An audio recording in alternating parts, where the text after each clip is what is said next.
I can do this. Okay. Don't miss! Hello? Okay, I'm not that much stronger. Let's try that again. Oh, come on, Dragon Rush sucks. Okay, let's try Waterfall. That should work.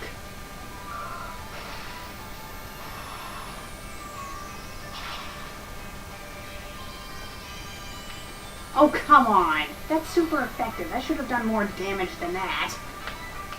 I mean, seriously.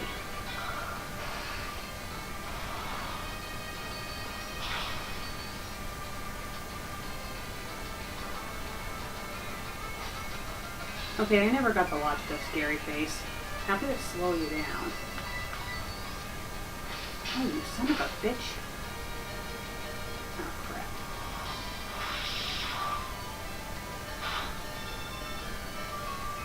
Okay, I got you now. Oh.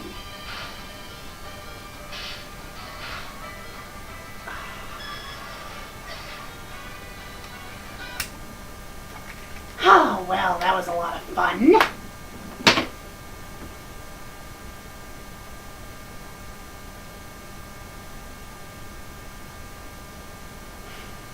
Well, I suppose I could review a fanfic.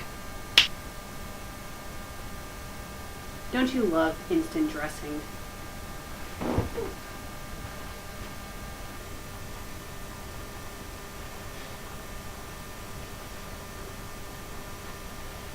Something tells me that I'll need this.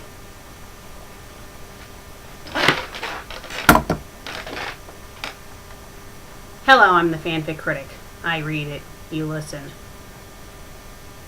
Who wants to guess what genre today's fanfic will be in?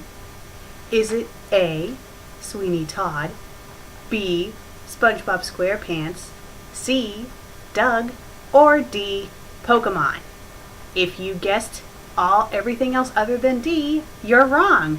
But if you guessed D, you're right. It's another Pokemon fanfic.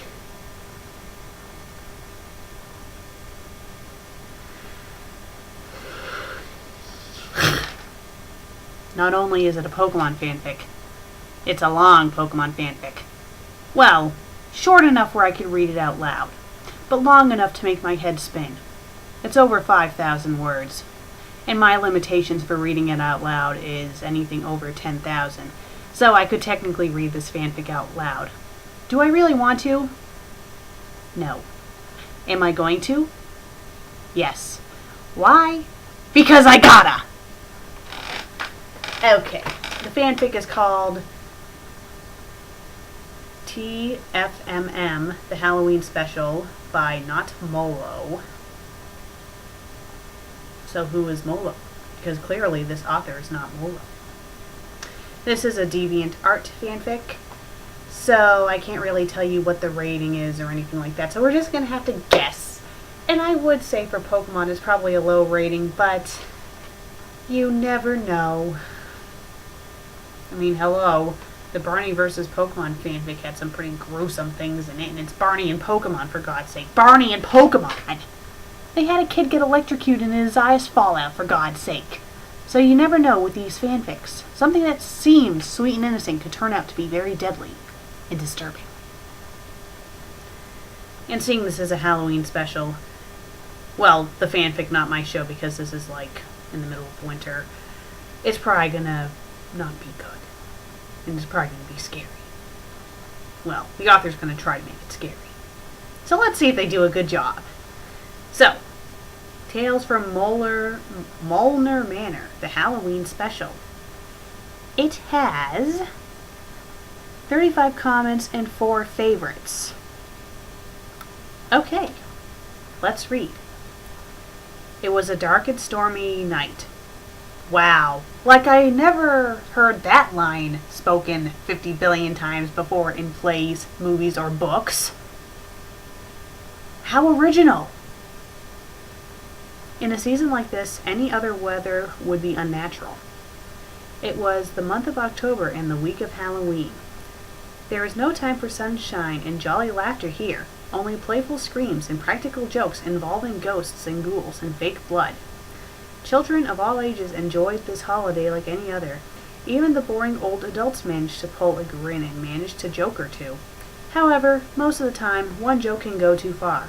Whatever seems like a mindless and simple trick can turn out into a total nightmare full of bloodshed and major regrets. My Halloweens do not have bloodshed or regrets. My Halloweens consist of me sitting at the door waiting for kids to come to my house, which they never do because I live in the middle of nowhere. Let's continue.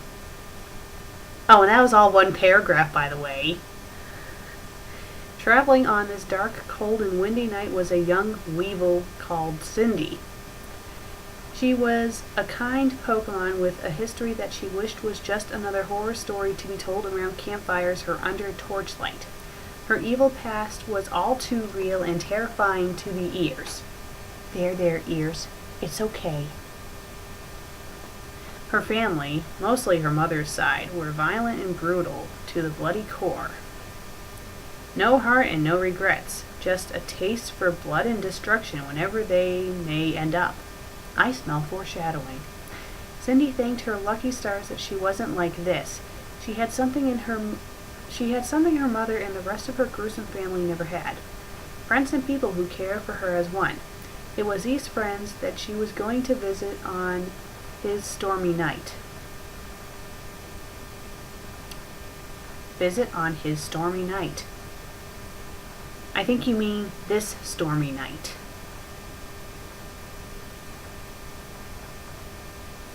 Molo Eggman, the heroic Lopunny, personally invited the teenage weevil to the mansion he and his family lived in for a Halloween bash party.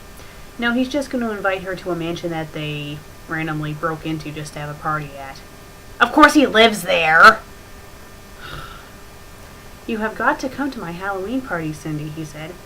It will be really awesome. We have pumpkins, spooky skeletons, loads of fake blood, the lot. It will start around 7. Don't miss it. The time was 7 p.m. and Cindy was already late. It wasn't her fault her home was so far away from the mansion. She lived in a snowy town. Well, being part ice type, it was only fitting she would live in that type of environment. Missing the party wouldn't bother Cindy that much. It was just disappointing Molo. Don't you mean it would disappoint Molo? That makes more sense than saying it was just disappointing Molo. That was her main concern. Molo had done so much to her in the past. I think you need to rephrase that. Molo had done so much to her in the past. I mean, when you phrase it like that, it makes it sound like he and her have, made love or that he raped her. It should say, Molo has done so much for her in the past. That makes more sense. Let's continue. Attending a party such as the one he was throwing tonight was the least she could do to make it up to him. The weevil hurried up in her walking, not wanting to turn up when Molo and friends were packing away. Snap. What was that? Exclaimed the shocked weevil. What I really hate about some stories is that how they have everyone speak their thoughts out loud. Who yells that out loud if there's no one there? That'd be like if someone randomly knocked on my door and I turn around and go, "Who was that?" and say it out loud. Well, it might make sense because if I'm filming an episode of FanFic Critic, I'd be talking to you guys. But if I'm in here by myself, it wouldn't make any sense at all. Get my drift? Let's continue. Cindy stopped in her tracks. Her friend's Halloween party had to wait for just a bit more. There was a sudden investigation that she couldn't walk away from. It would only be quick,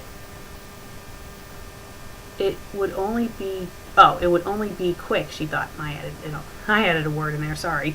Molo wouldn't mind if she turned up 10 minutes later than planned. The weevil glanced over at a lone bush by the side of the path she was traveling down. Not sensing any possible danger or threat, she walked over to the bush, where she heard the strange sound. Using her one claw, she parted the bush in two and saw nothing. There was nothing at all behind the bush, not even a twig, which she thought had been stepped on. Cindy let out a quick chuckle to herself. She couldn't believe she took the time to investigate such a pointless thing. She turned away, eagerly wanting to return to her journey. As soon as she took a step away, she felt a sharp shooting pain in her stomach area. Cindy screamed in pain and looked down. A bloody claw had penetrated through her stomach. She wanted to talk and shout for any nearby help. She wanted to talk and shout? Yes, everyone just casually talks when they have something impaled in their stomach.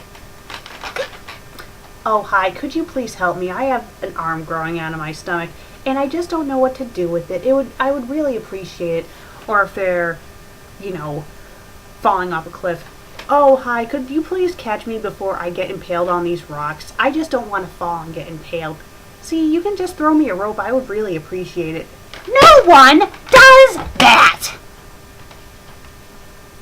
It should say she wanted to scream and shout for any nearby help, not she wanted to talk and shout. Let's continue. But no words came out of her mouth. Cindy then tried to use the last ounce of her strength to try and turn around and saw who attacked her so viciously. Don't you mean and see who attacked her so viciously? However, the young weevil had no such time to attempt such an act. The claw suddenly shot upwards, slicing the top half of her body in two. Doesn't this make you want to go play Pokemon? The claw retracted from the lifeless body of the dark-type Pokemon, letting Cindy flop to the ground, dead. Well, of course she's dead. How could anyone survive that unless you're a character from the movie Piranha? The remake, by the way. God-awful. The dead body of Cindy was then dragged into the bushes, leaving a thin trail of blood. After the sounds of a body being dragged across the cold, hard ground ceased, like that was necessary, silence returned once again to this eerie night. Oh, for your information for those who are not reading on with me. From Cindy stopped in her tracks to silence turned once again into this eerie night, that was all one paragraph. That could have been broken up, author. It really could have been broken up. You see, there's this little thing called an enter key or a shift key. You press it to create more paragraphs. Use it more often, please. Let's continue to read. Not too far away, at a huge and flush mansion, Molo Eggman, the Lopunny, we already know he's a Lopunny because you stated it earlier in the story, was partying with his friends. The entire room was filled with spooky Halloween decorations, ranging from the cliché, but ever so classic, hanging skeletons, pumpkins, flood blood, and other spooky stuff. What the hell is flood blood? A song was playing while Molo and friends were having fun, the Monster Mash, quite fitting for the spook-filled holiday. And that paragraph was completely pointless. Careful, Molo-sama, giggled a Flareon known as Tyre Ho Omalu, who was Molo's girlfriend. You nearly made me spill my drink. And I love that there's no period after drink. I can make you spill more than that, Ty, said Molo in a sly tone as he started to rub down the Flareon's body. Tyre giggled once more and took her boyfriend's hand off her. Not now, Molo-sama, she said. Perhaps later when the others have gone home. Why is she calling him Molo-sama? I know what sama or sama means. In Japan, when you're addressing someone as sama, it's supposed to be like really high respect, like, like a god and stuff in a sense. So, I mean, they are supposed to be boyfriend and girlfriend, but you don't see me calling my boyfriend God.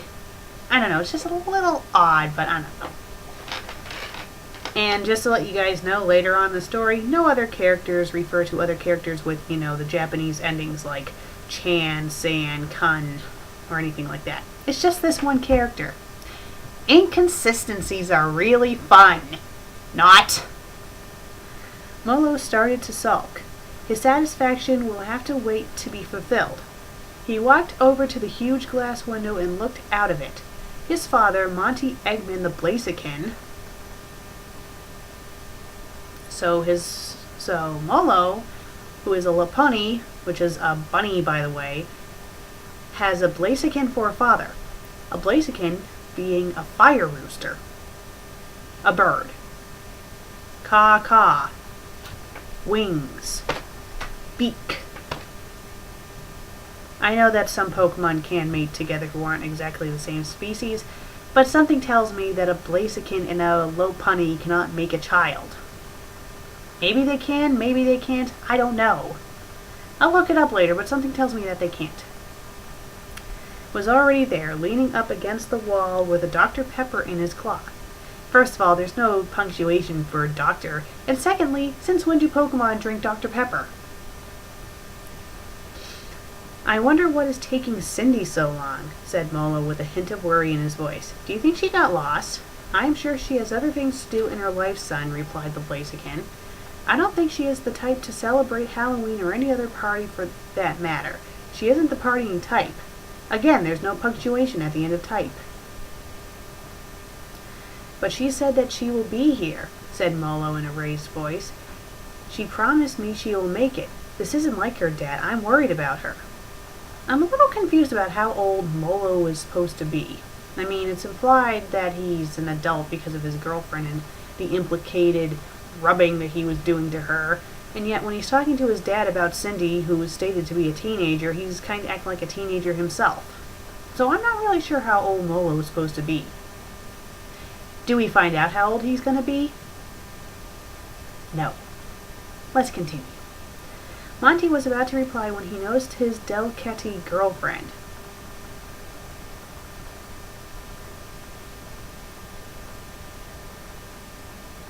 A cat and a chicken. Or a cat-like Pokemon and a chicken Pokemon. Cats are supposed to eat chickens, not fuck them. Whatever, let's continue. Katrina walked up to him. She put her paws on her hips and gave the Blaziken a glare. Monty, you haven't put on the costume I made for you, she snapped. I think I am a little too old to be dressing up, Catty, spoke the Blaziken, rubbing the back of his feathery neck nervously. At least wear it for the kids, Monty. Again, no punctuation, said the Delcatty, putting her paws together to make a begging gesture. Please? The Blaziken sighed and put on a smile. Okay, Catty, he said. Just tell me where you put it, and I will put it on for the rest of the party. Again, there's no punctuation. I will get it, said Katrina, holding her paw out to stop her boyfriend from moving away. It's in a secret place where I keep my other stuff. I don't want you nosing in there. Why would she be annoyed at him for not wearing a costume that she has hidden away in a place that he doesn't know about? That's so stupid. That is so stupid. She has the costume hidden away somewhere, so even if he wanted to wear it, he wouldn't be able to wear it because he doesn't know where it is. Logic, people. Logic. Logic. Logic. With that, the Delcatty ran off, giggling up a storm like a schoolgirl. Monty and Molo exchanged looks and shrugged in unison.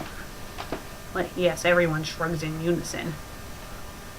They wondered why Katrina was so mad at Monty for not wearing his Halloween costume when it was in a place that she didn't want him to look. Well, at least the author pointed out their own stupidity there. Oh, and I love it when they have more than one space separating a period and the next word in the sentence. The Lopunny, okay, we already know he's a Lopunny, so stop saying it 50 billion times. Turned back to look outside for any signs of his Weevil friend. Why can't it say Molo turned back to look outside for any signs of his friend Cindy? You don't need to keep on mentioning what type of Pokemon they are. We already know that. It was already established earlier in the story, so stop saying it! He had no idea she was never going to arrive due to a horrific fate. I'm going to look for her, he announced to his father. It isn't like her to just back out of a party without any notice. She might be hurt. Again, there's no period at the end of that sentence. Molo, spoke Monty. Cindy is a big girl now. She doesn't need any looking after. For all you know, she could have gotten lost or something important might have turned up. Like her getting split in half? Yes, that's very important. But just stay here and enjoy the party, son. Cindy will be here soon. As a ghost? Molo sighed and returned to the party. He decided to follow his father's advice and just enjoy himself, hoping Cindy would turn up soon. Safe and sound.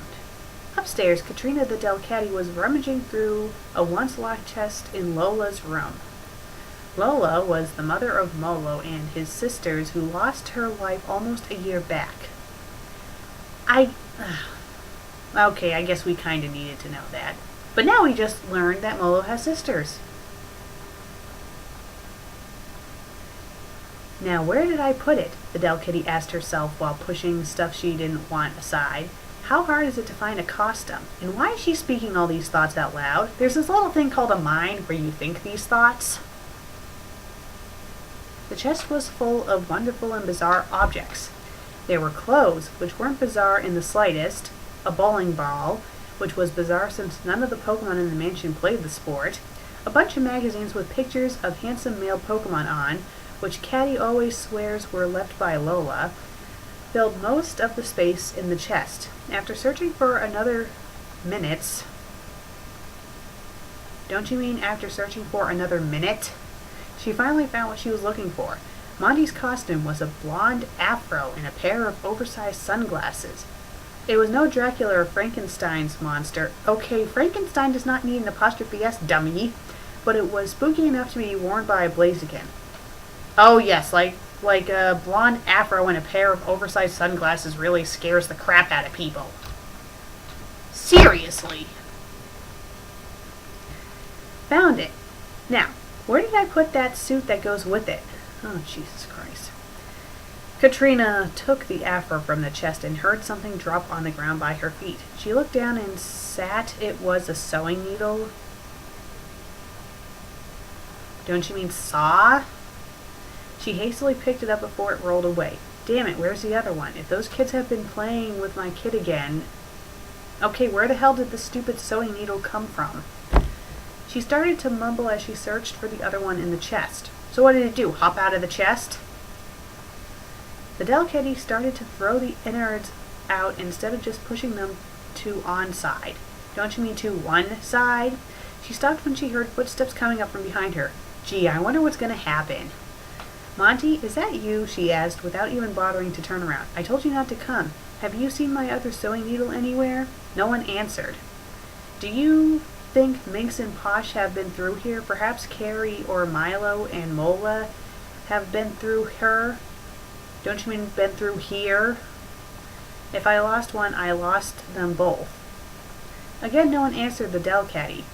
This angered her. Aren't you going to answer me? She snarled, turning her whole body around. Where's my other sewing needle? As soon as she asked that, a sewing needle was plunged into her forehead. Well, I guess we can all assume that she found her sewing needle.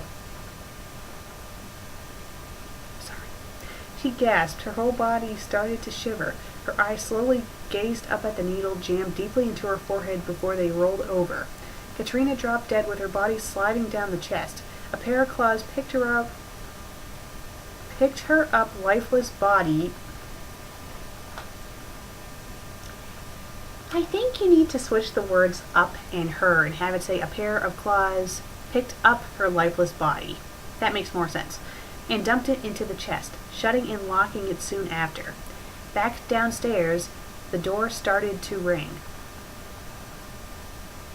So is the door made out of a bell, or do you mean the doorbell started to ring? Doors do not ring. Doorbells do. It was surprisingly heard over the loud music playing in the background. Like that was really relevant.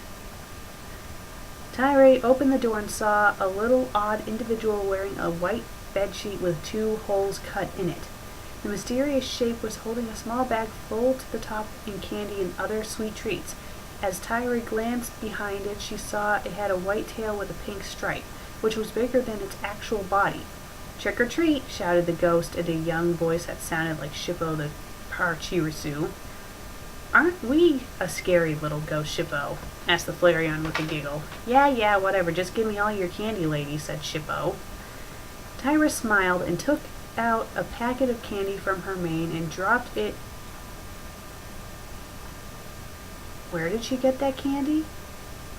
From her mane?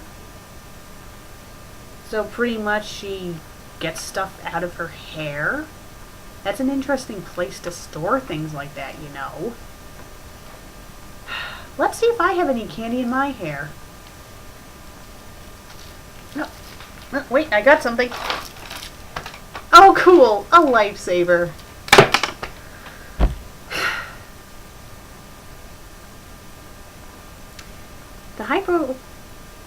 Don't you mean the hyperactive squirrel-like Pokemon cheered and ran away down the path on the way to the next house, which was a couple of miles away from the mansion. Don't you mean a couple of miles away from the mansion? The Hawaiian Flareon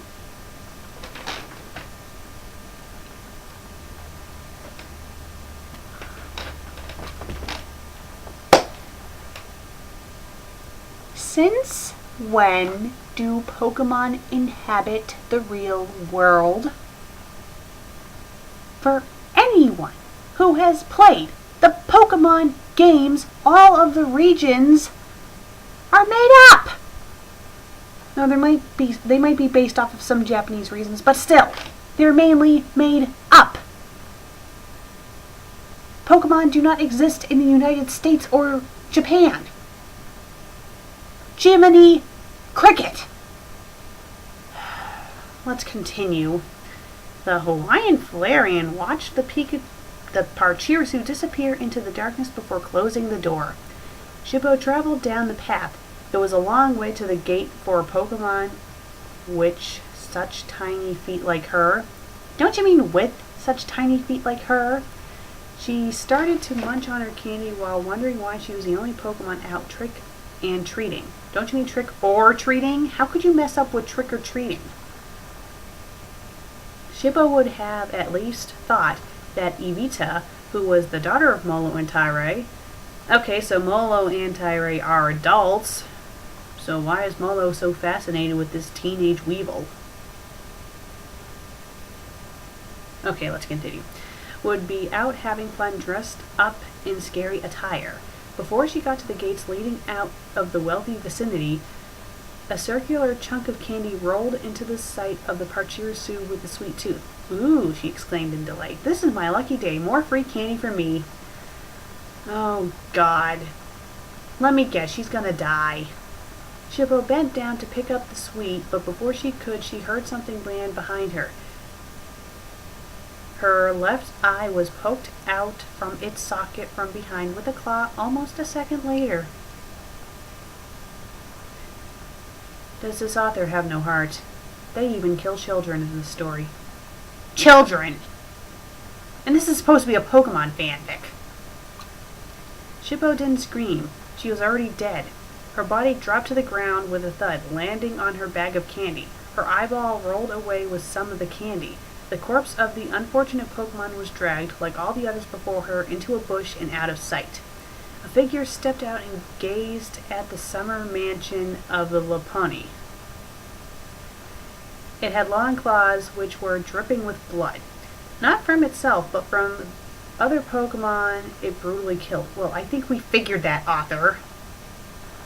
The shape laughed a wicked laugh, so what is it supposed to be, a circle? And started to walk up the path, crushing the candy on the ground as it stepped forcibly on them. I guess I don't like candy. Maybe it's the evil dentist of Fleet Street. Okay, shutting up. Back inside the mansion, the death of Shippo was unseen and unknown by the Pokemon inside. No shit! Seeing the death happen outside and not inside. They were still enjoying the party, especially when Tyree decided to do her hula performance for them all. Monster Mash was replaced by traditional Hawaiian music. Morton tried to hum a spine-chilling tune, but was slapped by the Flareon each time he did. Yuri stood up from his seat and started to walk towards the stairs. Hello, Yuri, random character from nowhere. Where are you going, Yuri? Molo asked, spotting him. You are going to miss Taya's grand finale. I need to use the bathroom, replied the Pikachu. After stating his reason for departure, Yuri ran up the stairs and soon appeared on the darkened second floor of the mansion. Gotta pee, gotta pee, gotta pee, he said to himself. Yes, we all announce to ourselves that we have to use the bathroom. Or that we have to do miscellaneous things. Gotta poke myself in the eye with this pen because the story is so bad. Gotta poke myself in the eye with this pen because the story is so bad. No, I probably shouldn't because we all remember what happened the last time I decided to poke my eyes out. I couldn't see for an entire week. So let's continue. Yuri had no idea where he was going. The idea of turning on the light hadn't crossed his mind like it would any normal person. Because that would make sense that he would turn on the light. But no, we cannot interfere with the plot of this story. Even if it did, he had no time to search for a light switch while his bladder was about to burst. He stumbled across Lola's room by mistake. An awful smell in the air made Yuri hold his nose. What is that unearthly stink? He asked himself. I think I'm going to be sick. Again, he's saying all of his thoughts out loud. Yuri searched for a light switch to find out what was making that putrid odor. He still wanted to use the bathroom, but wanted to see what the smell was first. After all, he could stumble across a trick Molo was bound to pull on him. Yuri found the light switch and turned it on. The first thing that caught his eye was a large chest. He walked over to it, and as he did, the foul odor grew stronger. The Pikachu tried to open it, but alas, it was locked up tight. I got to open this chest, Yuri told himself, out loud by the way. I just know Molo is going to use whatever is in this chest as a trick against me. He then plucked one of his tail hairs and used it to try to pick the lock. Wow! He must have really strong hair. Let's see if I can do the same thing with my door. I'm going to lock the door. Oh wait, I should probably go outside first.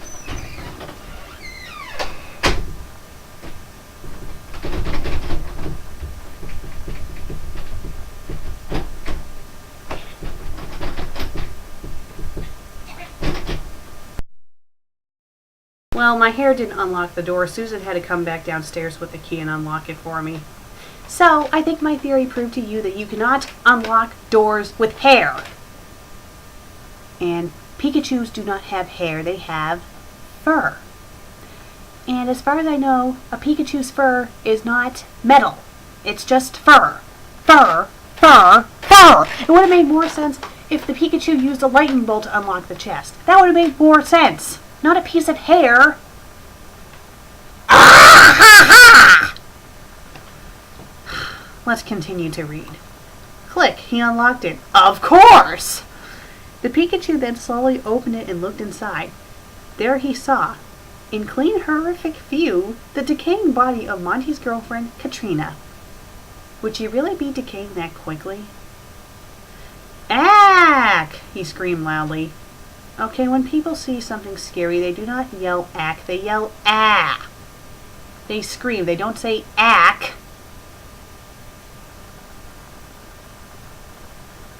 He was so scared he couldn't hold his bladder any longer. He went to toilet in front of the chest out of... What? He went to toilet and... He went to toilet? Toilet? No one speaks or writes like this.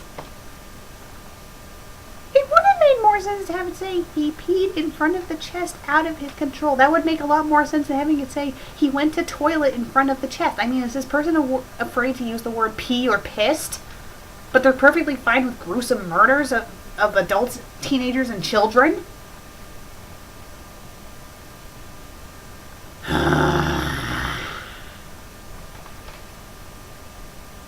But he didn't feel embarrassed. He was in a state of shock. Well, of course he wouldn't feel embarrassed if he just saw something scary.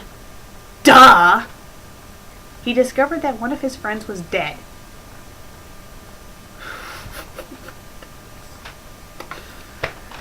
Oh dear. Oh dear! He said, scared out of his wits. What is he, Piglet? Katrina is dead. What will Monty say? Yuri couldn't move, but he knew that he had to. He had to go down and tell the others of this gruesome discovery. He turned around, but he was suddenly picked up by his throat. Ack! The grip around the Pikachu's neck strengthened, to the point where he could hardly breathe. He kicked in mid-air to try and free himself, but came to no avail. Yuri, feeling his death was near, looked at who was holding him by his neck. He gasped. "No, it's you. It can't be," he cried. Yuri let out a scream which was heard throughout the mansion before...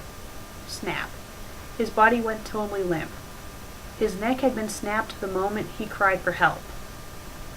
I think we all assume that seeing it says snap. The figure dropped the now deceased Yuri on the ground and made its quick escape out of the room. I like how this killer can teleport from place to place. Well, then again, this is Pokemon, so maybe it's a psychic type Pokemon. Back downstairs, the last cries of Yuri Bolton did not go unheard. Molo and his sister Renee were the first to hear. With their large ears, it would be impossible not to. "Bro, maybe we should check it out," said Renee. Okay, who calls their siblings bro or sis? However, Molo was not startled by the sound, only amused. Besides, he wasn't ready to move. Tirade began getting a little erotic with her dance. "Not now, Renee," answered the bunny brother. "Can't you just say," answered Molo. "Why do you have to put down the bunny brother?" We both... No. All the readers here know that Molo is a bunny, and we are to assume that his siblings are bunnies too, so you do not need to state the fact that they're bunnies. Yuri probably fell down the toilet or something. Fell down the toilet? So he got flushed down the toilet? Don't you mean fell off the toilet or fell into the toilet? Oh, and one more thing. They're missing a period.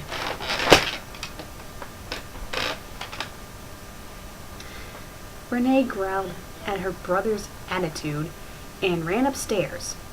She was enjoying Tyree's dance too, but unlike Molo, she was about to sacrifice her enjoyment over concern of a friend. She rushed over to her late mother's room. When she got in, she gasped in sheer horror at the sight of the dead Pikachu lying on the ground in front of her. "Ah!" she wailed. "Don't scare me like that, Yuri. You nearly gave me a heart attack." Yes, the old "I don't believe you're dead" trick.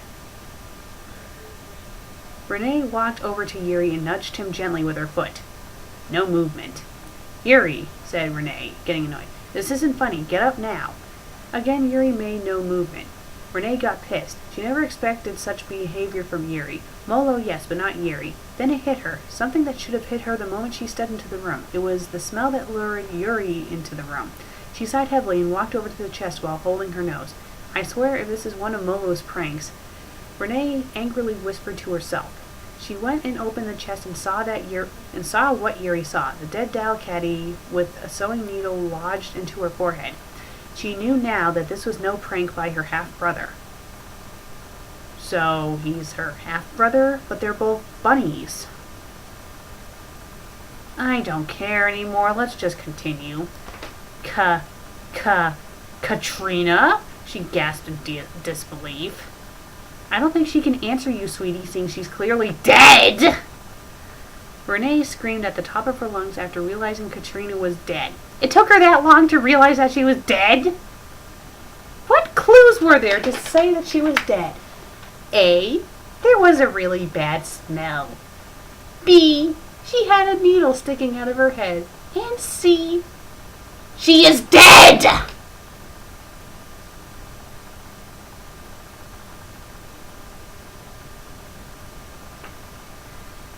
She ran full speed out of the room, now scared out of her mind. Unlike Yuri, Renee made it safely downstairs where the Flareon girl was still wowing everyone, especially Molo with her dancing. "Katrina is dead," cried the Lopunny girl with her eyes drowning in tears. Everyone stopped what they were doing.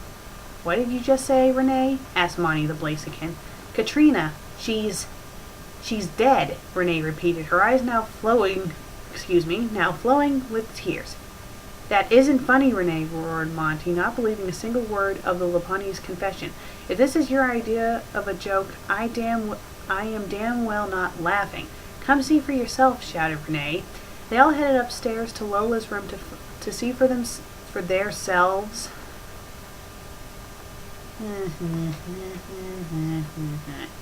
If Renee was telling the truth about Katrina's death. When they got there, they couldn't believe their eyes. Yuri and Katrina were still there, both dead as disco.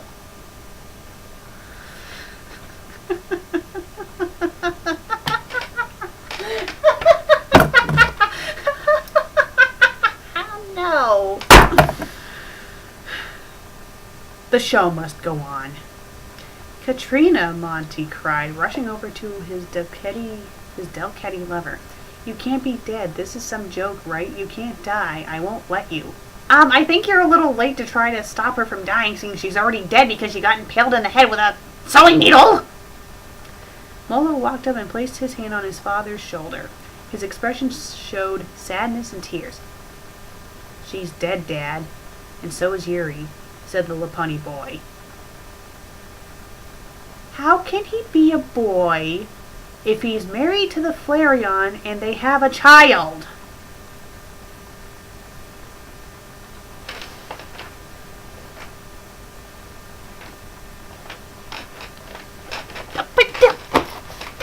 Does his age, jump all over the place or something? Does it? Does it? Does it? Can this author not make up their mind about how old they want this stupid bunny to be? Let's continue. No, Monty screamed. Katrina! Cliche. The Blaziken broke down and started to cry into his lost girlfriend's fur, mourning her loss. Molo clenched his fist tightly shut, so tight it even started to bleed. He was more pissed than any other emotion. There was no doubt about that. Who says anyone was doubting that? His father had lost his lover and he had lost one of his best friends. What do we do now? Asked Tyree, wiping tears from her eyes. There is a killer on the loose. No one is safe. No shit, Captain Obvious! Isn't it flipping obvious, Taya? I'm going to find who killed Yuri and Katrina and send them to their early grave. Molo, without thinking of a plan, darted out of the room to start his search for the killer. Tyree looked over at Monty, whom was still sobbing over the death of Katrina. I'm going to help Molo, Sama, the Flareon announced to her friends. You stay here and make sure Monty doesn't do anything he will regret. Let me rephrase that. You stay here so you can all die while I'm off with my boyfriend.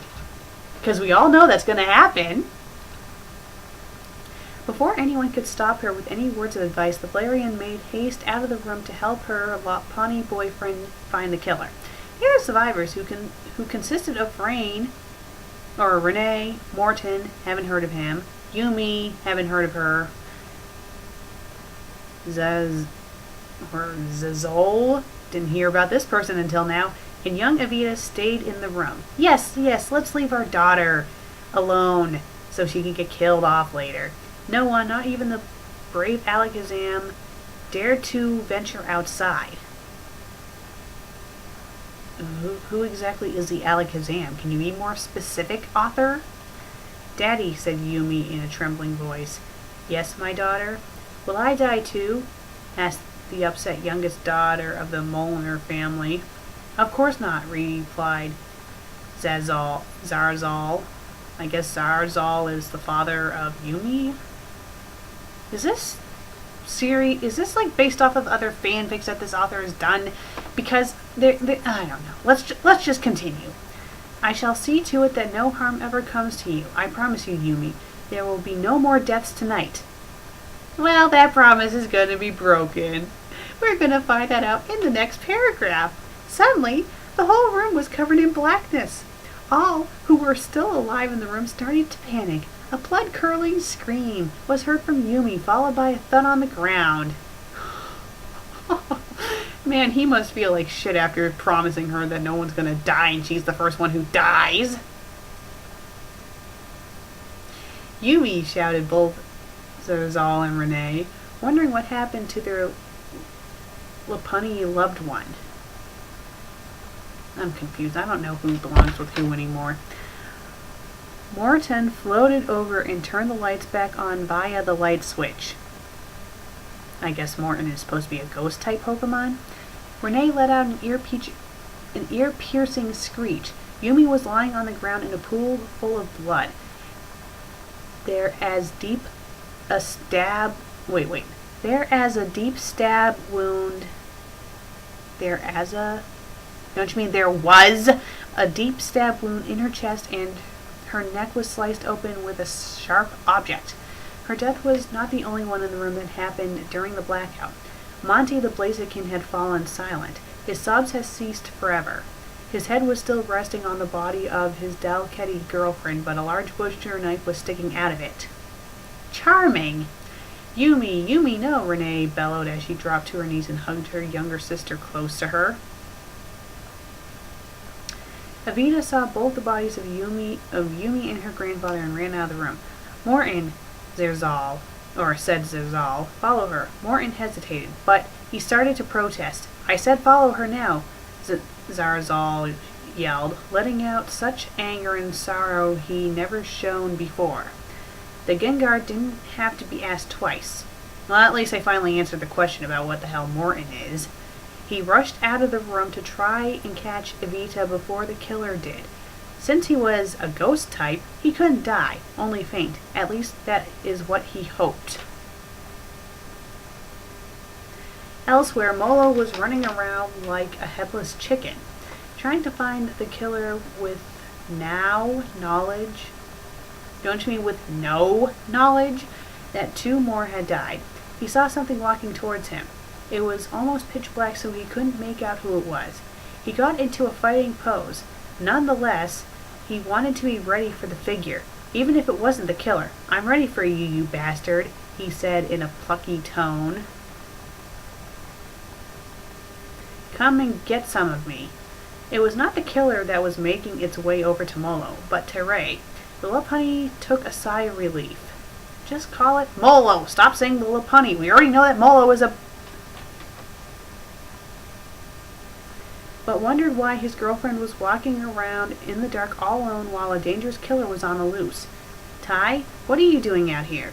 There is some killer on the loose and I don't want you walking around all alone. The heartless monster who killed our friends must be punished, Molo-sama, and I'm here to help you bring it to justice, Tyree explained. I can't risk you getting slaughtered, Tai, said Molo, with a shake of his head to submit his disapproval of his girlfriend's actions. I am sorry, but I am taking you back to Zerzal and the others. Molo took Tyree's paw and started to lead her back to the room where Renee and the others waited. He never thought once that Tyree couldn't handle whoever it was killing everyone, but it's better to be safe than sorry. His girlfriend's well-being was his main priority. If only he knew that his Flareon girlfriend wasn't safe anywhere until the killer was captured. Molo and Tyree suddenly heard a scream coming from one of the rooms. It belonged to Renee. That's Renee, exclaimed the Lopunny. We already know he's a Lopunny, so stop saying he's a Lopunny! Revving up his feet and bolting down the rest of the corridor, he kicked open the door and gasped in horror at the sight that was before him. Not only did he see the death of the dead Yumi, he also saw Zerzal with his head sliced clean off of his body. No, Yumi, Zerzal, he cried. Help me, someone, screamed Renee from inside the same room. Molo glanced over to the other side of the room just in time to see his older sister getting knocked through a huge glass window by a figure he knew all too well.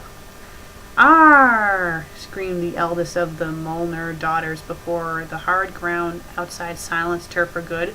Renee! Exclaimed Molo. He ran over to the window and gazed down into the darkness. He couldn't see Renee, but he knew that she was no longer living. They were on a high floor. There was no chance of living if one fell from this height. Yes, we figured that.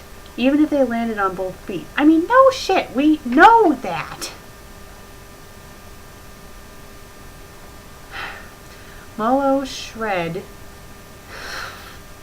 Don't you mean shed? A single tear of sorrow before turning his head around to see the one responsible for all the deaths. You, he growled, clenching his fist tight. I will make you pay for this. You won't get away with what you have done. The one who he was furiously addressing, the one who cold-heartedly killed most of Molo's friends and family, was none other than Cynthia Glacier, the wicked mother of the deceased Cindy Glacier. Wow, what a charming mother killing her own daughter. Her motive exactly? I'm not sure. Does it hurt, Lapunny? The Weevil asked after a cliché malevolence chortle. I bet it does. I bet you want to come at me and rip my organs out for what I did to your dismal friends. Well, come on then. I am waiting. Molo stepped forward. His eyes caught sight of his Blaziken father with the butcher knife sticking out of his skull. No. No. Not Dad. Not Dad, the Lapunny wailed. And they didn't even spell Lapunny right.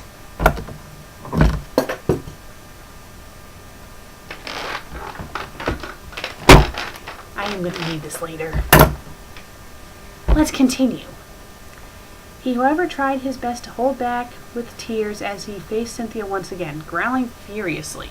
Come on, Lapunny, come and face your painful death, said Cynthia, urging him on with her claw.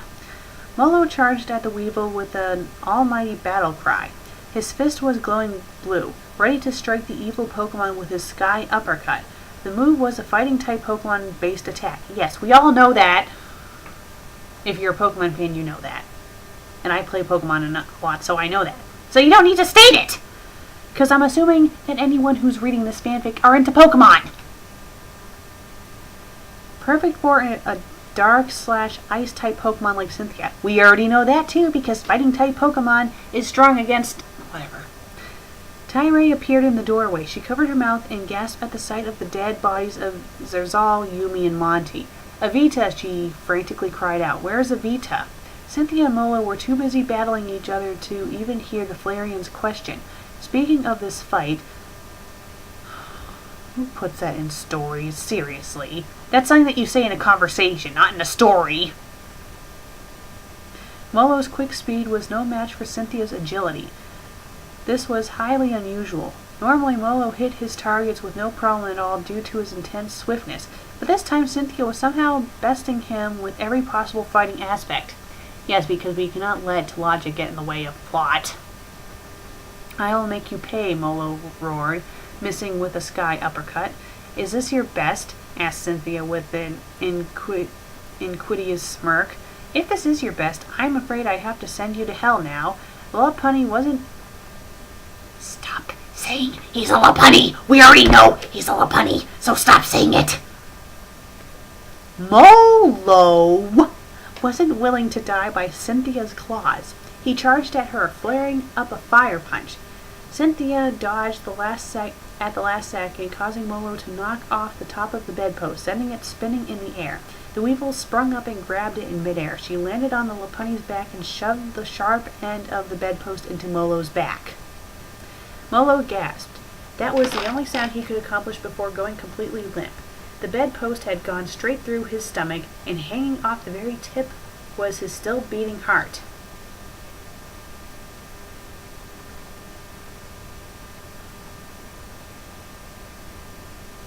Oh, and by the way, the story's not over yet. Molo-sama, screeched the Flareon lover of Molo. We already knew that she loved him, and we already know that she's a Flareon, so stop calling her the Flareon!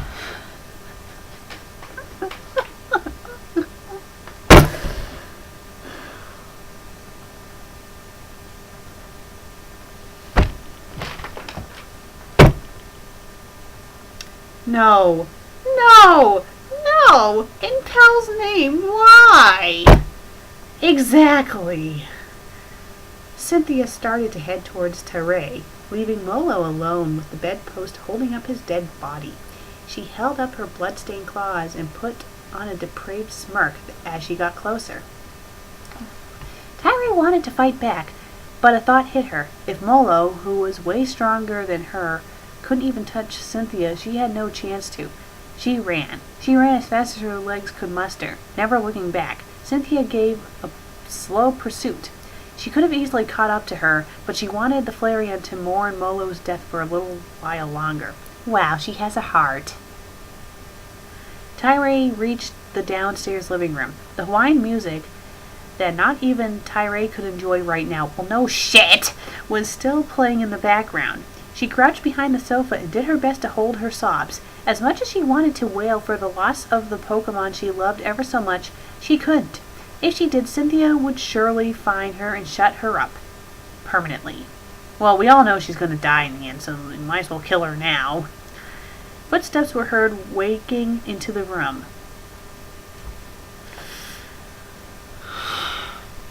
I think they meant to say walking.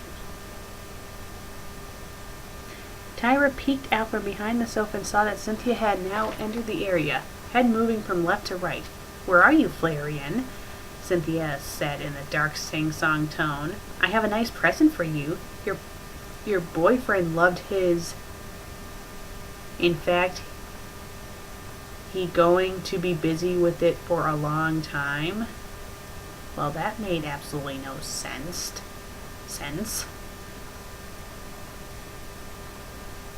Oh, what did she do? Like, castrate him and brought his penis down to show the Flareon? I don't know. Continue. Tyree kept still and silent.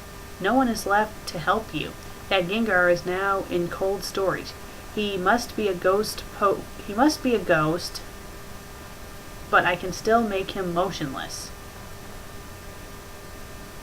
Why do you have the word must be in there, or must and be? It should say he may be a ghost. That makes more sense than having it say must be a ghost. Tyra was still trying her best to keep her silence. "Fine, don't come out," said the Weevil. "I can always come back to you later. In the meantime, I think I'll hunt down and kill your daughter. She is hiding under the stairs right now, thinking she is safe." Tyra gasped. She no longer cared that she was no match for Cynthia. She had to save her young Espion daughter before that... Oh wait, never mind. Flareon is an evolution of Eevee, so that makes sense. Never mind. Daughter, before that cold-hearted Weevil got to her. With a mighty roar, the Flareon from Hawaii...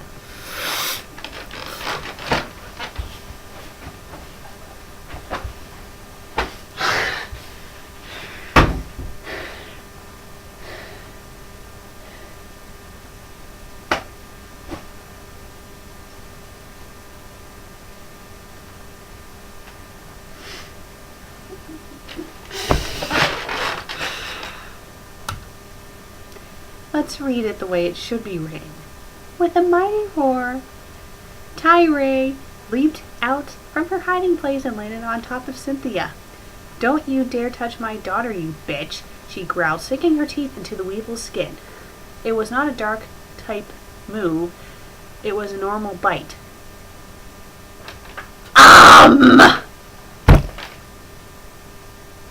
Bite is a dark type move. Unless you're playing the original Pokemon game Red and Blue, it is a dark type move. There is no normal bite. Bite is a dark type move.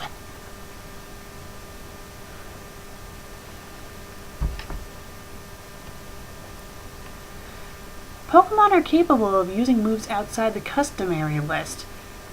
Unless they mean like, but I don't know. What would be the difference between the dark type bite and a normal... it doesn't make any sense.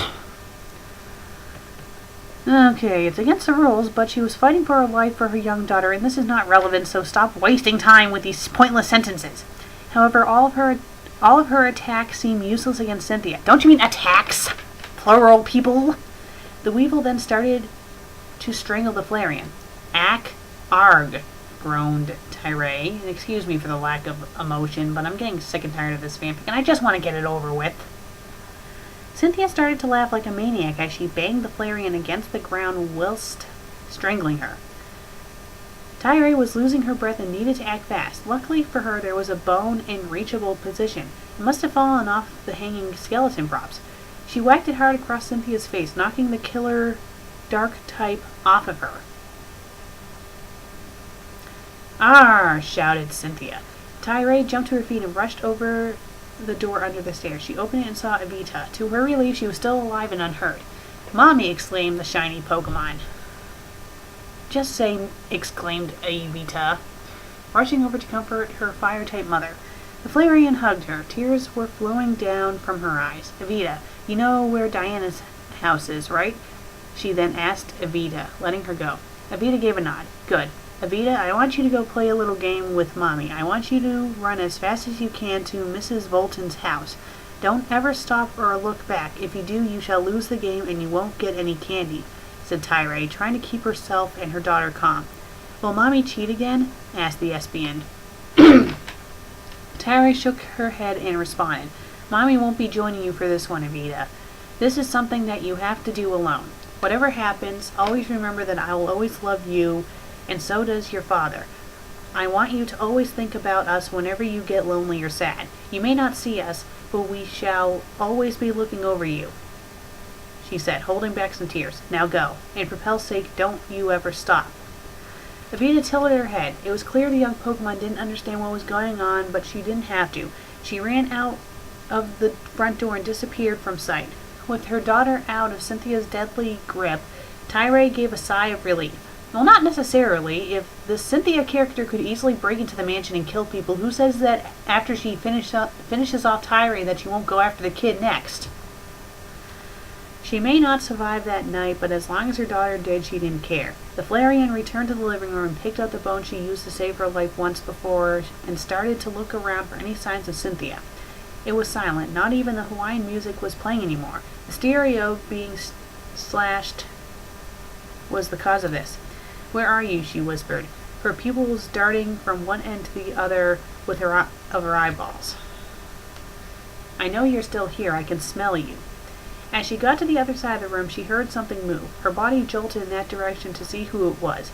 No one was there. The only thing that was different is that the broken stereo had gone missing. Where did the stereo go? She asked herself.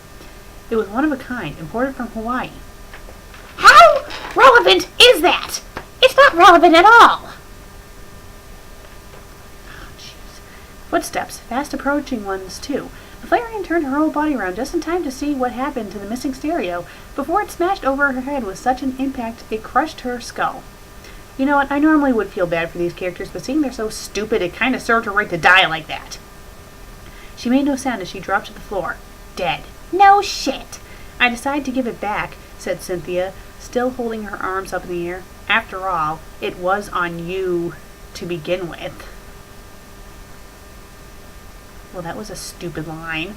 The evil weevil let out a chuckle before walking out of the room and out of the mansion, leaving her victims to decay in the darkness. End.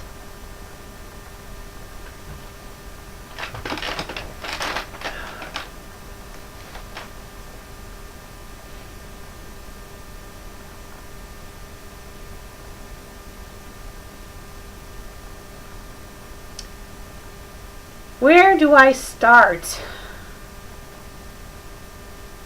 First of all, what the fuck was Cynthia's motive for killing all these people?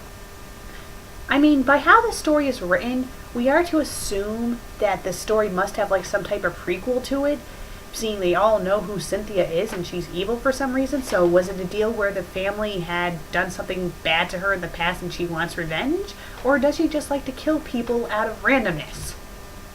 I don't know. I mean, things needed to be explained a lot better. And if this is a series of stories, it should be interconnected. The author should have like a note in the beginning saying this is a continuation of a previous story.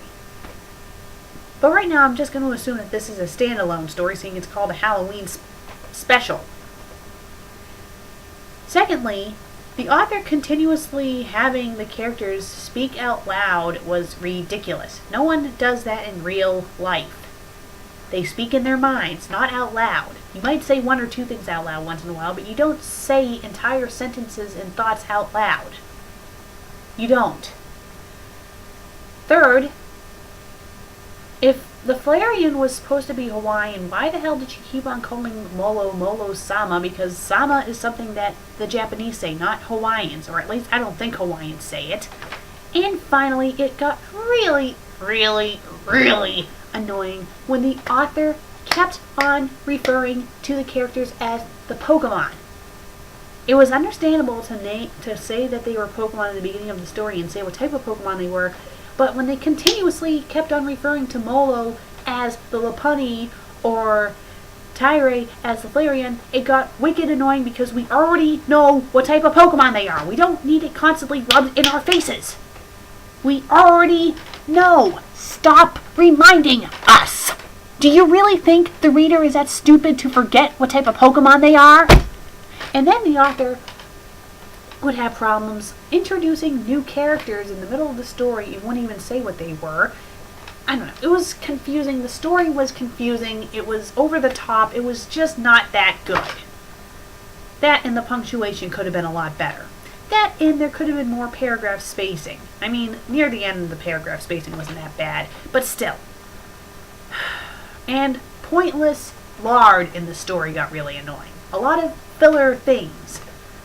Like describing what was inside the chest. We didn't really need to know that. And talking about where did the stereo go? It was one of a kind, imported from Hawaii. We don't need to know that. That's just a waste. The sentence would have been perfectly fine with where did the stereo go? That would have made more sense than having an add-on like, oh, it was imported from Hawaii.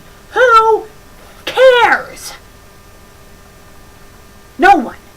We just want to get on with the story. In comparison to the other Pokemon fanfics I have read, this one was actually the best. However, that doesn't make it a good story. It was still a bad story.